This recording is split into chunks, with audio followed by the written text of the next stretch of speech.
Hey everyone, this is Mike from Fastgen, and today I would like to talk about event-based workflows within Fastgen. Event-based workflows are great if you want to do the very same thing many times from different places, and you don't want to rebuild it all the time. So many users use it for notifications, for example.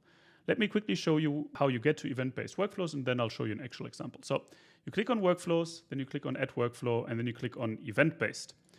Then up here, you can name it. Let's name it test. And then this is very important. An event that triggers this workflow, you need to enter a unique event name. And then this workflow will listen in like your own project whether any API or any other workflow is emitting an event with the same name. So in this case, it would just be test. You can say whether the workflow should be active or not. And then you can use the very same logic that you are also using for building APIs or time-based workflows. But very straightforward, you can deploy it down here. And now this would trigger every time the test name is being used for that event. But let's use an actual example. Let's jump over.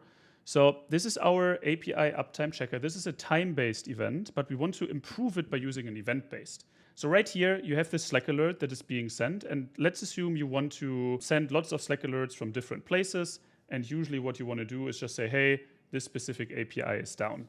What you can do instead of using this Slack action is you can use an event-based action that is triggered every single time the word alert is being used. And I've already done that in the uptime checker too. So as you see, it looks the very same, but right here what happens is we defined a unique event called alert, and then we send a message out that says this specific variable, which is the variable up here, is down, go fix it as soon as possible. And let's see if this actually works.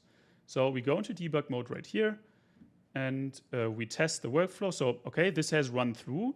And if it runs through, remember, this event alert is being emitted to Fastgen, and Fastgen is listening for it. And now we can switch to this workflow here, alert engineer, that we just talked about, that has this alert ID. And here you see, oh, this is the Slack message.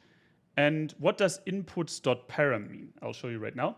So this is the inputs.param. So if you want to convey any kind of context, like the context that is coming in, you don't use the body parameter that you're using for HTTP actions.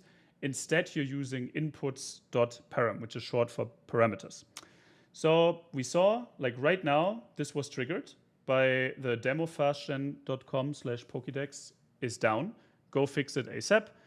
And the whole idea is basically that you can now use this alert from different places in different API uptime checkers and can trigger it from wherever you want. So to summarize, you can define event-based workflows, and then it's very important that this is the same, like it's case sensitive, and sometimes you need to be careful that you don't add a space or something, because then Fastgen won't be able to catch it.